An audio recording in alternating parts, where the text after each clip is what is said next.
This podcast episode contains discussions of abuse and violence, which may be distressing or triggering for some listeners. Listener discretion is advised. We will also share resources for support and information for anyone affected by these issues. Please take care of yourself and prioritize your well-being. And I recognized that every word, every action, every thought, everything that I am has a ripple effect of good or negativity in the world. And it was an ego death like nothing I can describe. And that, I'm going to call it a divine intervention in my life. And that reconnection with some moral values that I was taught as a youth, and that death of that ego of Paul F. and Hutchinson changed everything. Leading and scaling a business isn't hard because you lack ideas. It's hard because your time, your team's time, and your focus get eaten alive by the daily grind. Too many leaders are overwhelmed, under pressure, and bogged down by low-leverage tasks. I've learned this the hard way, scaling Nobody Studios, advising fast-growing startups and Fortune 500s, all while leading multiple ventures at once. I've seen firsthand how even the best executives get buried in meetings, lose strategic visibility, and burn out just trying to keep up. That's why I built the AI Executive Coaching Program, the same frameworks and tools that I've used in my own work to make it more meaningful, better leveraged, and more impactful. We're helping leaders in global businesses get hours back every week, turning chaos into clarity and operating with more leverage than ever before. This isn't theory. This is about identifying the traits you need to unlearn, the tasks pivotal to your success, and the tools that can be built into workflows to optimize your capabilities every day. From transforming meeting scripts into transcripts, into action plans, and spotting performance patterns you can't see on your own, we're upgrading the way executives lead. If you want to scale without losing your edge, let's talk. You'd be surprised how quickly you can lead at a whole new level. Enjoying the podcast? Don't forget to subscribe and follow us on YouTube. This way, you won't miss any episode, and it greatly supports our podcast. Welcome to the Unlearn podcast. Today's guest is someone whose life reads almost like a thriller, but whose mission is all too real. Paul Hutchinson is a former multi-billion-dollar fund manager turned undercover operative who's led over 70 rescue missions in 15 countries, helping free thousands of children from sex trafficking. He's the real-world inspiration behind The Sound of Freedom, and now the author of The Sound of Freedom: True Stories that inspired the film, a raw, behind-the-scenes look about what it actually takes to step into the darkest corners of the world and pull people out. But this episode isn't just about heroism. It's about complexity, challenge, and personal transformation. We talk about Paul's background in private equity and how it gave him unique leverage in operations. The emotional and psychological toll of doing undercover work, of dealing with these face-to-face traffickers and children. What people get wrong about trafficking and what really works, how you can apply this in your own home to help protect your own children and be a better parent, and what he believes is the greatest rescue of all, healing, not just extraction. You'll hear the story behind one of the largest one-day rescues of his career, the ethical dilemmas that still haunt him, how he's rethinking Freeman, not just as a space, but as a recovery, and his own personal journey about tools and techniques that he has learned to process these huge traumas, both in his own life and helping others. From tools he learned at a very young age, right through to plant-based therapies that help him today. So let's get into it, and you're going to be challenged, but learn a lot from listening to this show. In my early years, in my junior high school, I was recruited by our principal to be the president of what they called the peer leadership team.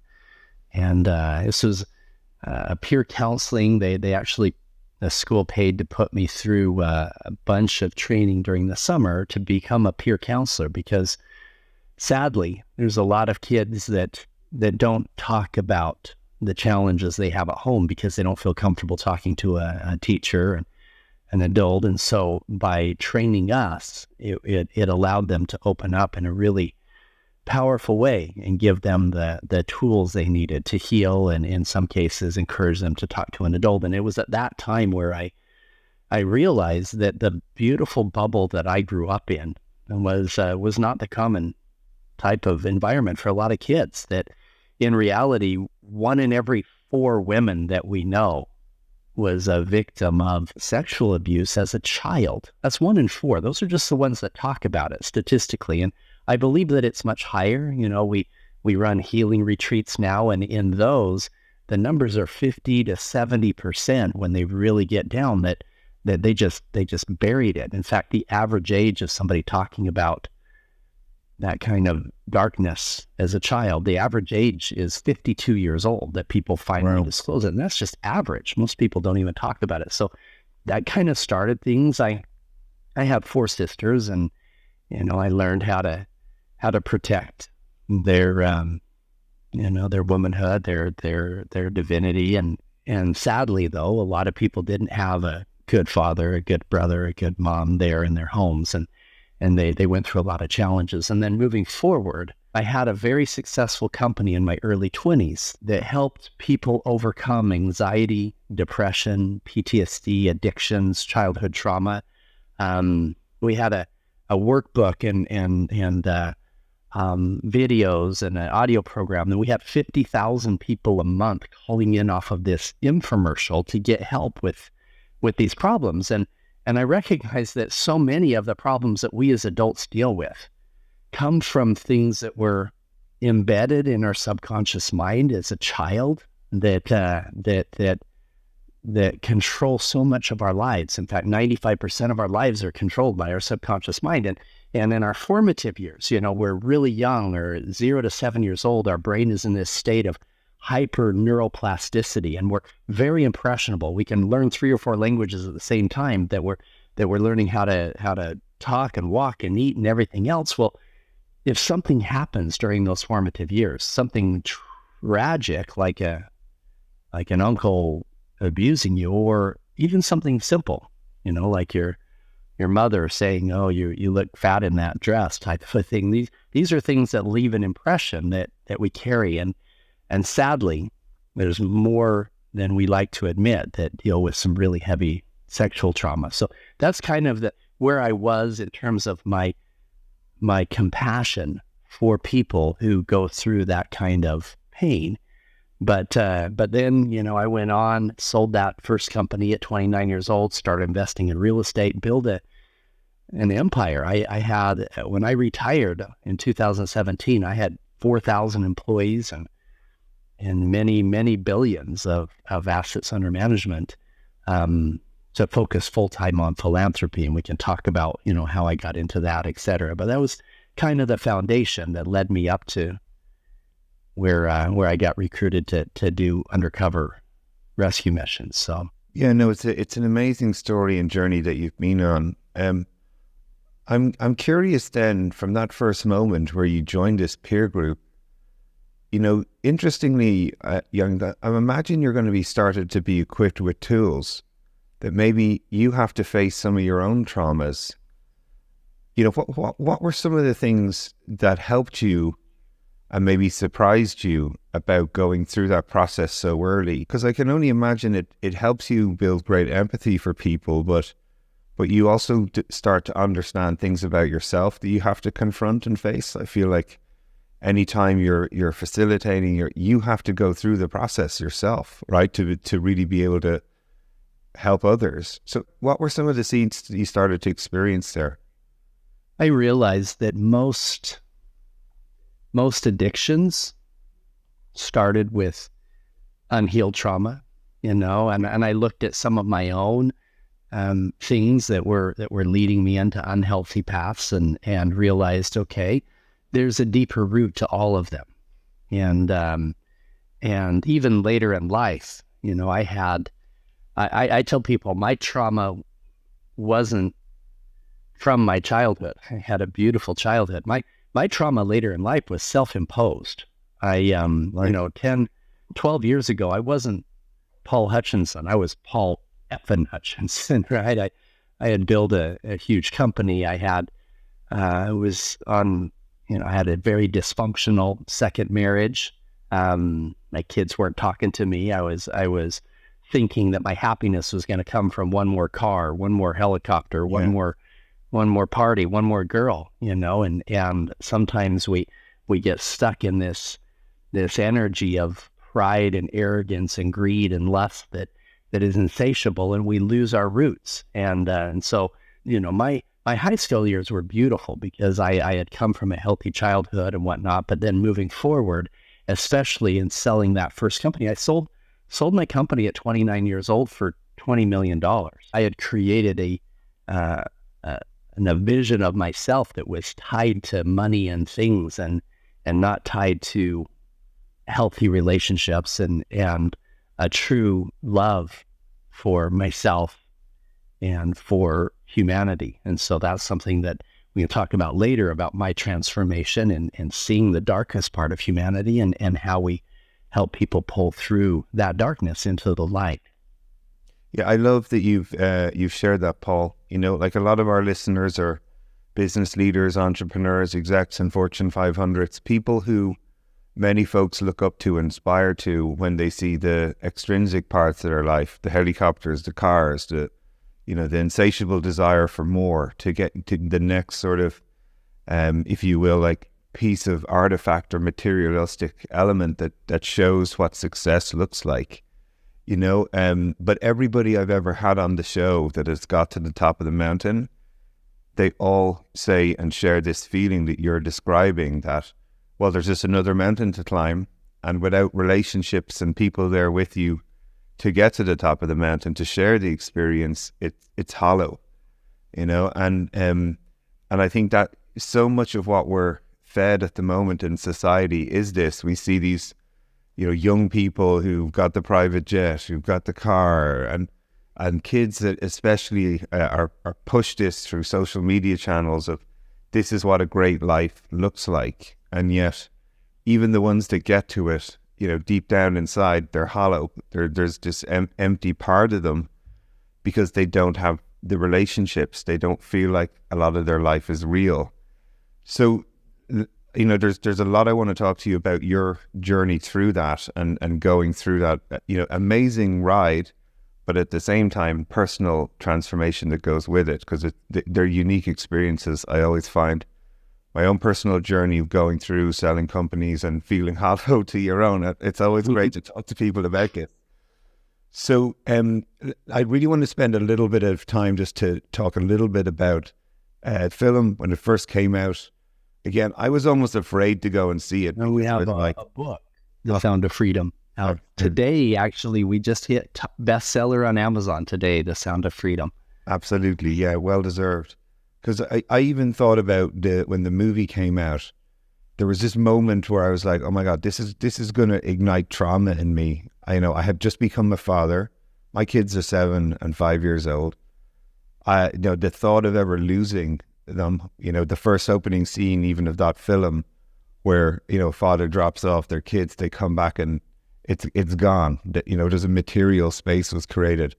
In the book, you're going very deep into your own personal experiences. Some of the huge takeaways for me when I was reading this book, it really resonated of this vigilance in the shadows was one of these ideas that kept coming up to me a lot about, abuse hides behind every facade.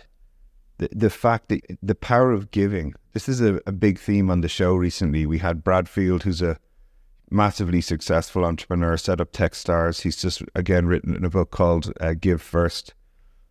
But this idea of generosity accelerating impact in high trust humanitarian spaces and healing as a prevention, right? Which sort of goes into some of these like little bits that you're telling from your own personal story way, way back, even as an entrepreneur, to get into this space. So let's keep going on your personal journey of transformation as you've done the entrepreneur.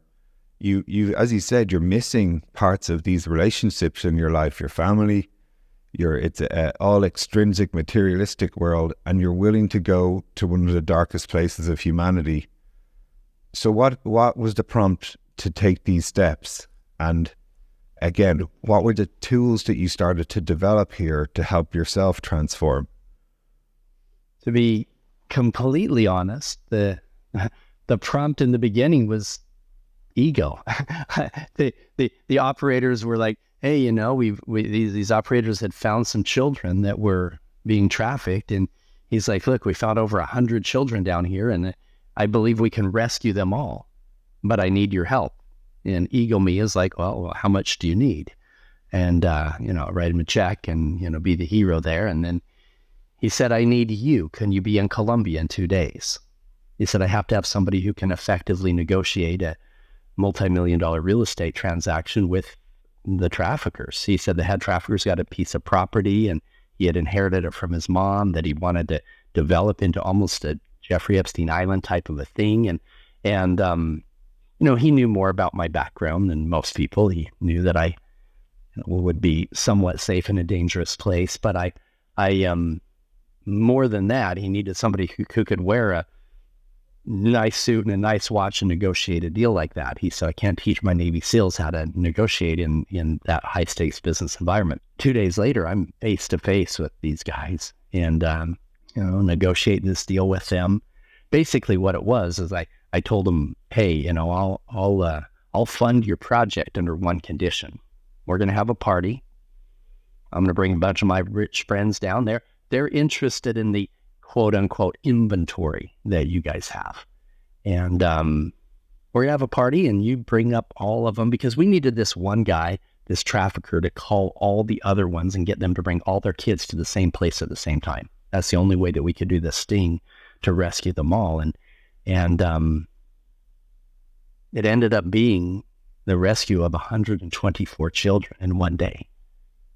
Yeah, it was, but the thing that changed my life, at least that next major step for me, was the first time that I saw what I knew was a trafficked child. He had showed me a picture on his phone. He said, this is Princess.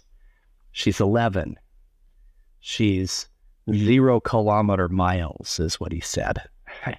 I thought, he's literally talking about this child as she's a car, a commodity, and I made a commitment.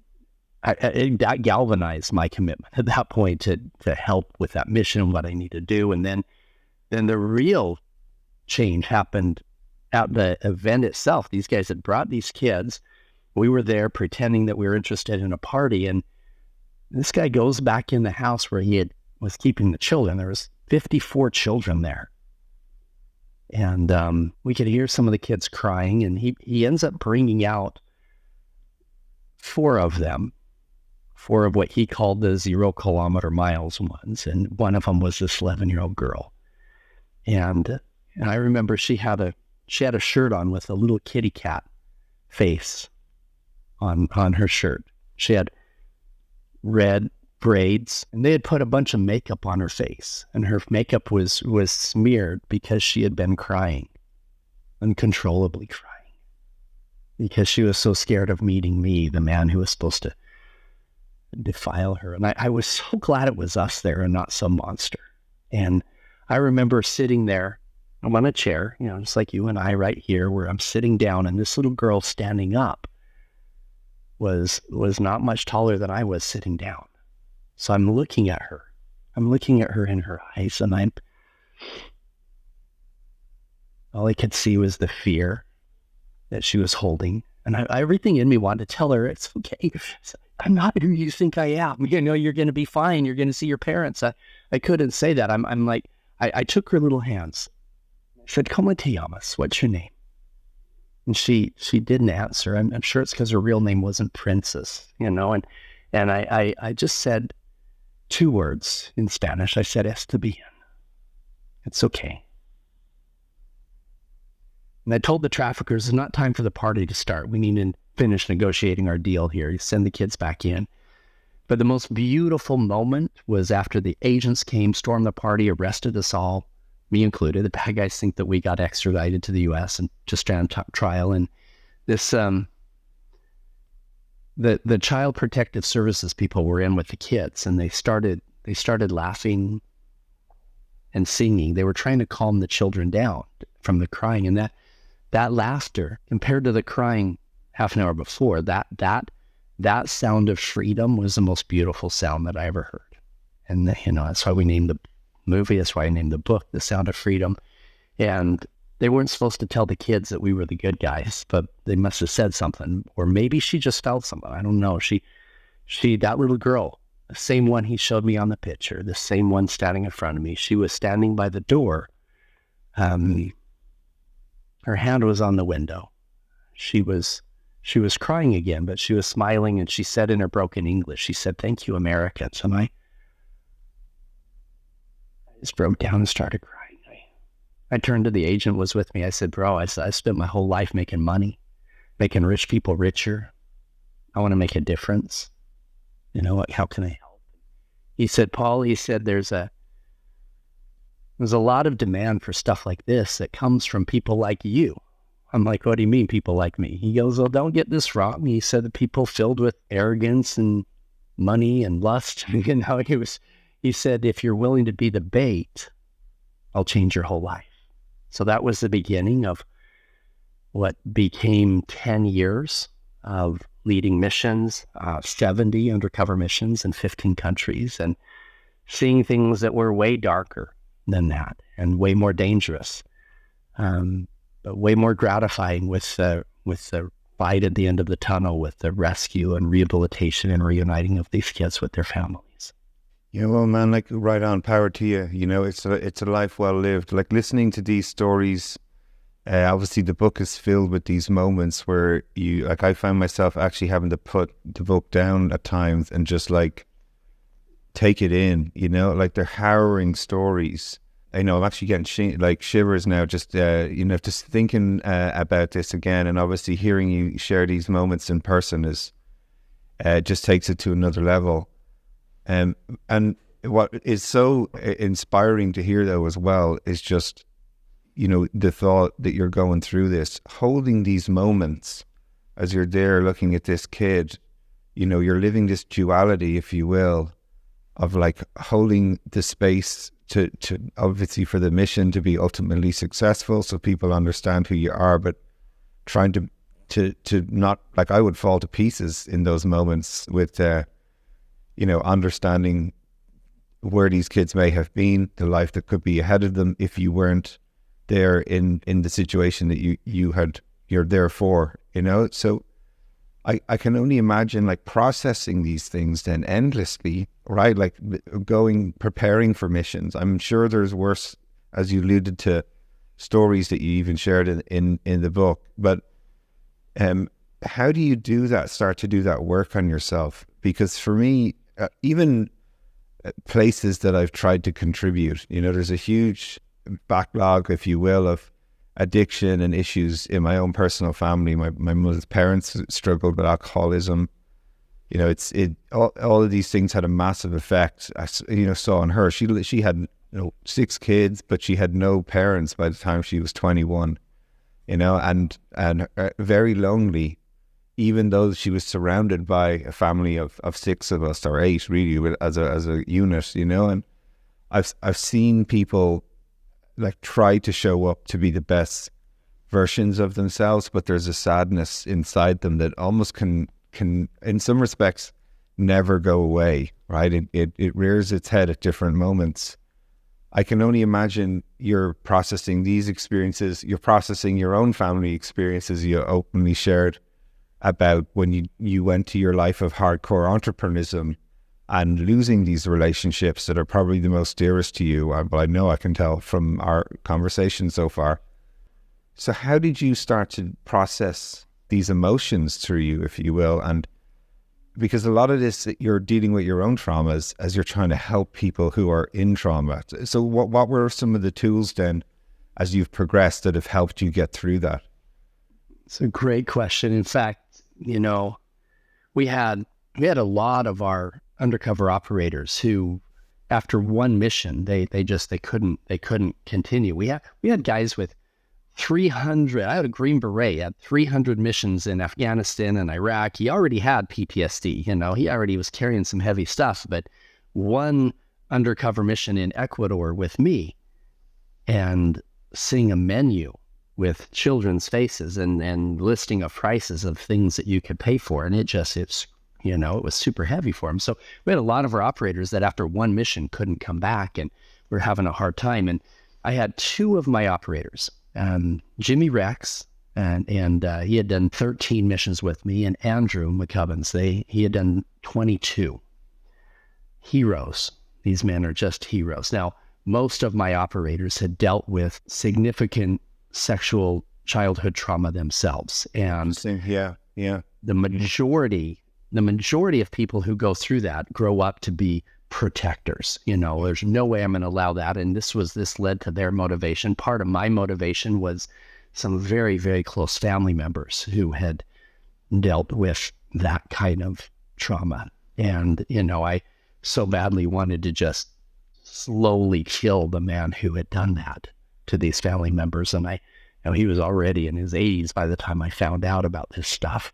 And now he's passed. But I realized that if I'm going to fix this, I've got to, be very proactive out there. And so these two operators called me and they said, Paul, do you trust us? And I said, yeah, I trust you. I trust you literally with my life. In these missions, I was in charge of talking. They're in charge of making sure I don't die. And I said, yeah, I literally trust you with my life. They said, well, you need to come to this healing retreat with us. And I said, well, healing. I said, now I'm still in my ego space. Now, yes, we're helping these children, but I was still Paul F. and Hutchinson. I still had, I had a house with 10 bathrooms, 8 private suites, 7 fireplaces, 3 kitchens. I had a basketball court in my basement, right? I had 2 helicopters. I had massive array of cars. And sadly, yes, we were doing so much good with rescuing the kids, but it kind of added to my other problems, Now I had the best panty dropper story on the planet, right? It was toxic, my ego self. It was working undercover because these traffickers were looking for this energy of arrogance and, this whatever else. And yes, it was sad in a way. It was. And so they says, come to this healing retreat. And I said, okay, what's going? They said, this will be the most transformational weekend of your life. And I said, you know what? You're saying something. I know Tony Robbins personally. I've literally walked across coals with him right next to me. I've done transformational stuff. You can't say this is the most transformational thing of my life, right? So then I said, so now what are they using? And he says, well, this therapist, this doctor, has traveled around the world and identified some different types of holistic healing tools. And I'm like, holistic, whatever. Okay, tell me. They said, well, she's using some different types of psychedelics when it comes to helping people deal with PTSD, addictions, childhood trauma. And at that point, I'm like, oh, hell no. That stuff's a Schedule 1 drugs. I heard that psilocybin is a Schedule 1. It's obviously more dangerous than cocaine.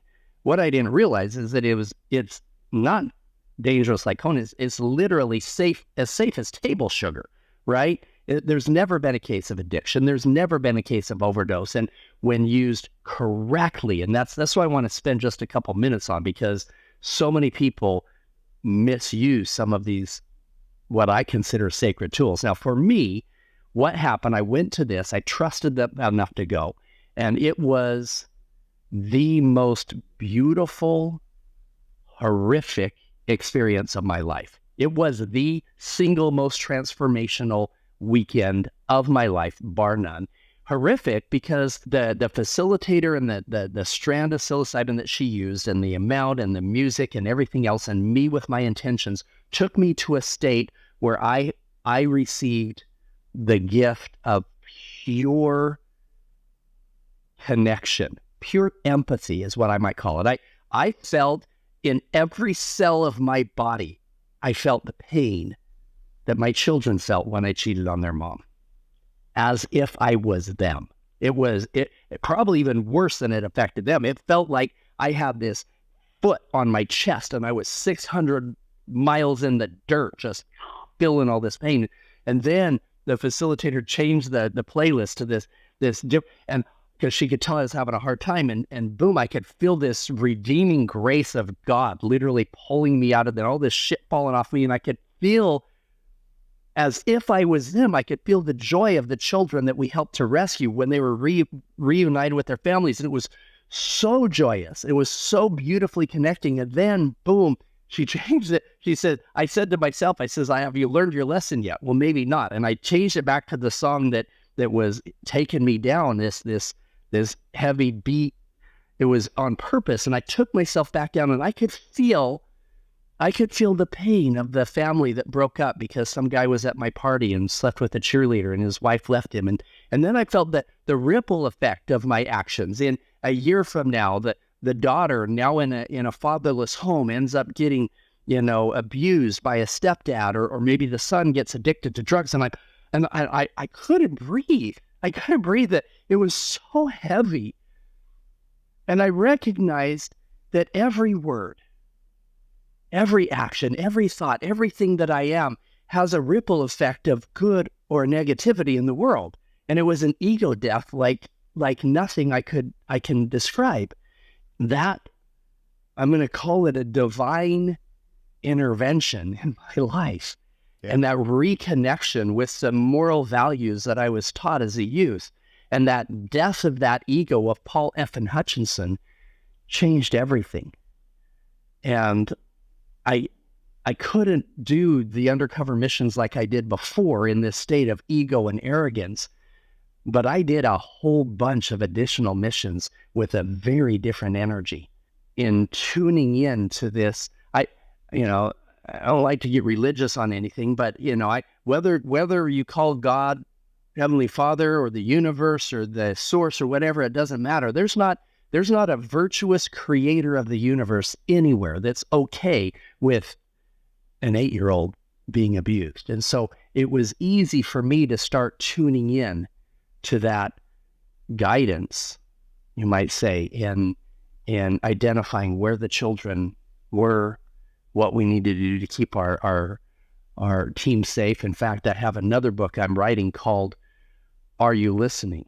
With My Hand on My Heart. Not are you listening with my hand on my ear, but are you listening here? And talking about that guidance that all of us have access to, but we put all these walls up in our life, these emotional and psychological law, even our all of our chatter and our conscious mind that gets in the way of tuning into that voice of truth. And so that was a major transformation. Now, I'm not a fan whatsoever of somebody going to a rave party and getting high with their friends. And here's why. The science behind it, and I know you know this, but for any audience members here, the science behind it, when we're kids, we're in this, like I talked about earlier, we're in this state of hyper neuroplasticity. We're very, very impressionable. But then after 9 or 10 years old, now it takes 21 days to create a new habit. And some things, especially if it's deep seated in their subconscious mind, it takes more than 21 days to get out of that.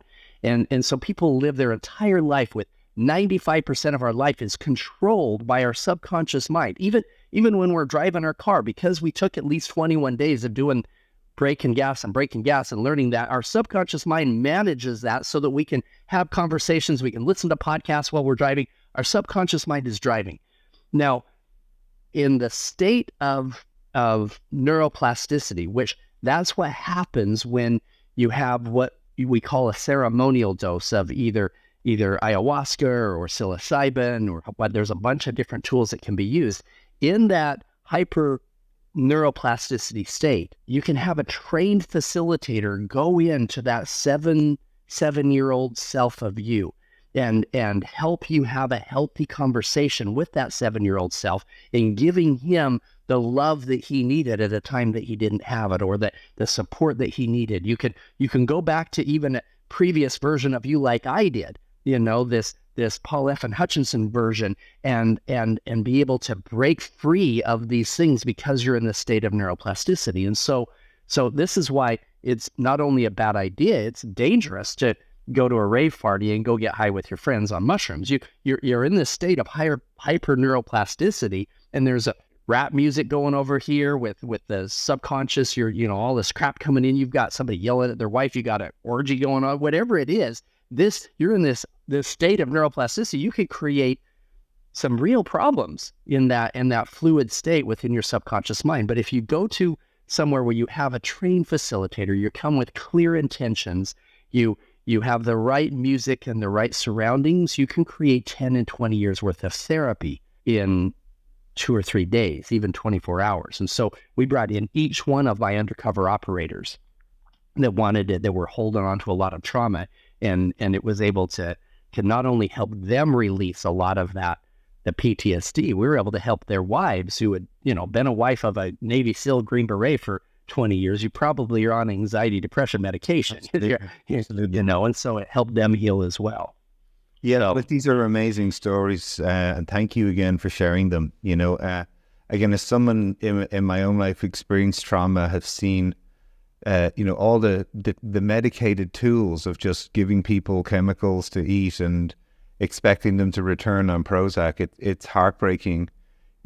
Personally, I've always looked for ways where people can connect to what really matters, and just even hearing you share your own personal story here and the profound effect that it has had to help you move forward. And if anything, I think what is the most exciting part about this is that these tools are now becoming available and are even talked about by more and more people.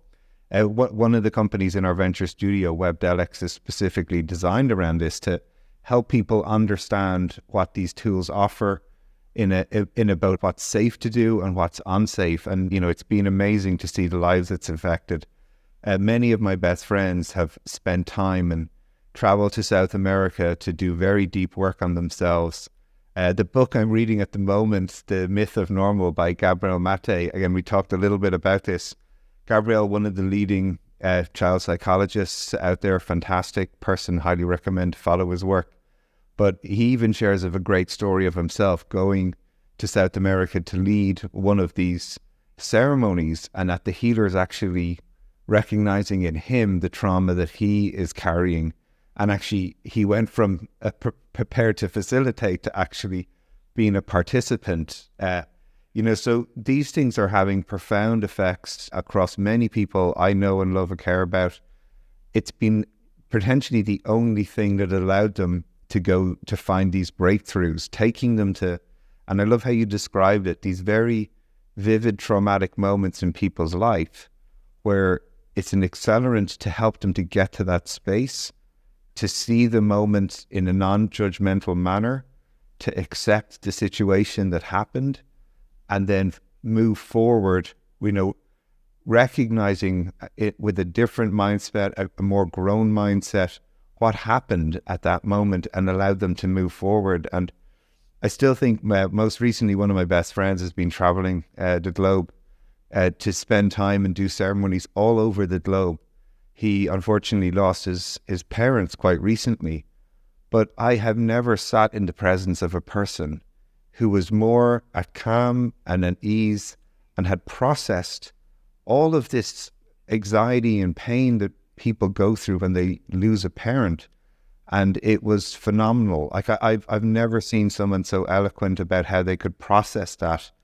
And all of this, he told me, came from the tools that he had learned from embracing plant-based therapies. So again, I just think it's a fascinating experience for people to put themselves into if they're open to it as a way to help them. And, again, it becomes more and more industry is starting to recognize this too.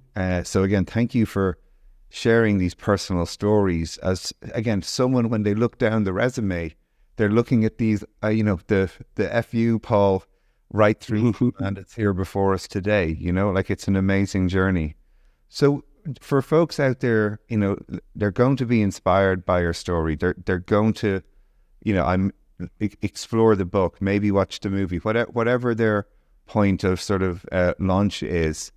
What would you encourage people if they're going to do this deep work on themselves, if they're really going to embrace these traumas, if they really want to transform? What are some of your advice for how they can maybe get started on that journey? Or what would you get, the advice you give yourself when you're flying around in a Lamborghini at 25, wondering, is this really as good as it gets? Well, here's the thing. I'm going to, so many people, they think that meditation is, that's an Eastern medicine thing, that's a Eastern culture. It doesn't align with Christianity or whatever. Let me just throw this out, just for you guys all that may have a negative connotation there to meditation. And I'm going to then go into some of the things I do in my meditations. Yeah, great. How most people pray, how I was taught to pray growing up was very much praise, praise, praise, sorry, sorry, sorry, fix, fix, fix, and then hang up the phone. Okay? Yeah, that's really what it is. God fix this and please forgive me, whatever, but not taking the time to listen. Can you imagine having a relationship with somebody where, let's say you're somebody's dating somebody new and you call her up and say, hey, you're amazing. You're praise, praise, praise. You're amazing. You're so beautiful. Wow, wow. So I'm just so at awe on you. And sorry. Hey, sorry. I left a mess in the kitchen. I didn't clean up, and I dented the car on the way out, and I accidentally texted my ex-girlfriend. Sorry. And fix. Hey, can you come home and just take care of the dishes and fix this because I really and then you hang up the phone. Your relationship would be zero, right? But so many times we don't take the time to tune in. We don't tune into that. We're so just running 100 miles an hour with our hair on fire and thinking, hey, this is all me, ego me. Now, don't get me wrong, guys. There's nothing wrong with creating a life of financial abundance. There's nothing wrong at all with that. In fact, there's no way that I could have invested the money into the Sound of Freedom movie if I didn't have lots of extra to just blow away at something that may not ever have a return, right? There's no way that I could have funded a lot of those rescue missions if I didn't have the means to do so. And so it's okay. It's okay to have, a vision board with nice cars and jets and a nice house. It's okay. But if you lose sight of what's really important, your relationships, your I'm just going to call it your spiritual connection to everything else outside of your five senses, outside of this physical world, then all of the money, all of the sex, all of the fame in the world is not going to be fulfilling in any way. And so what I would suggest for anybody, anywhere, even before you decide to, really embrace that deep connection by using some plant-based medicine, is to start out with learning how to meditate, learning how to quiet your mind and drop into that place of your heart. Again, I'm writing this book called Are You Listening Here? Because that's what it's about, is we spend so much time in our conscious mind. Everything in our life is all this conscious ego space. And if we can close our eyes, I use an eye mask. I use headphones that are fully immersive that I can't hear anything else. And I pick meditation music that doesn't have any beat and any words, anything that's going to, get me singing to something, and maybe a 432 hertz or something, some solfeggio music.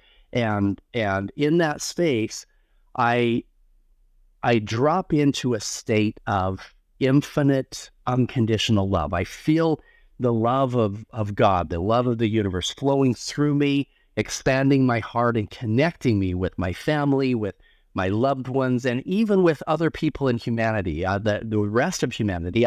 I have to come from that place of infinite love, or else the rest of this doesn't work. And then I tune into that high frequency of gratitude for all that is, all that was, and all that will be. A little tidbit here: gratitude for things that you're manifesting into your life is the purest form of faith.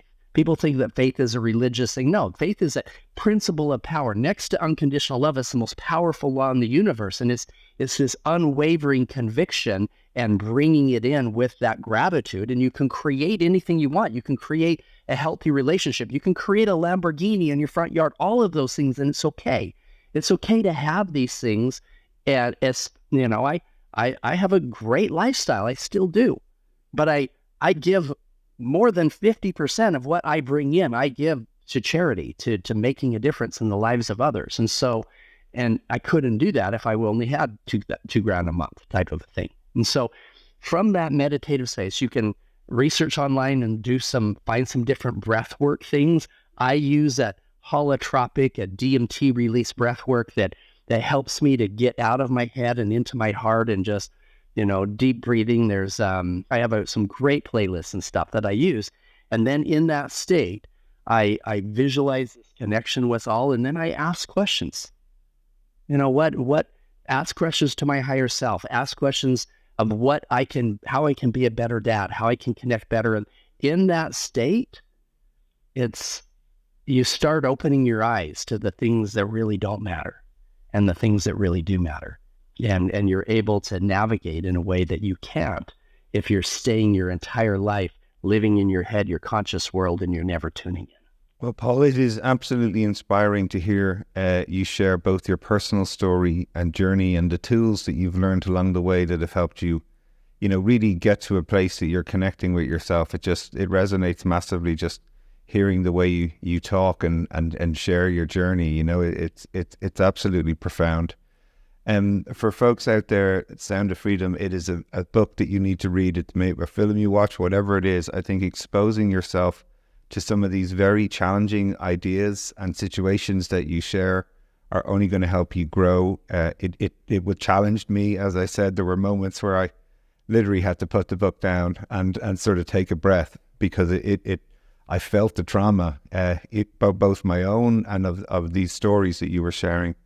Again, fabulous book. Congratulations with it being #1 on Amazon today. It's a worthy book to actually be there. And I think it's a sign that society is listening for these stories, which is a huge shift, I think, in people's openness and empathy, as well as this exposure to ideas around plant-based therapies and the profound effect they can have on folks. Thank you very much for joining us. Honestly, I've got a lot, I've learned a lot, and I've been inspired by this show. So thank you very much. Thank you, Barry. I'm incredibly grateful to you for bringing me on. I tell people that, back at the time of Abraham Lincoln, it wasn't guys like me rescuing the slaves that created the biggest difference. It was actually people like you. It was, the influencers, the podcasters.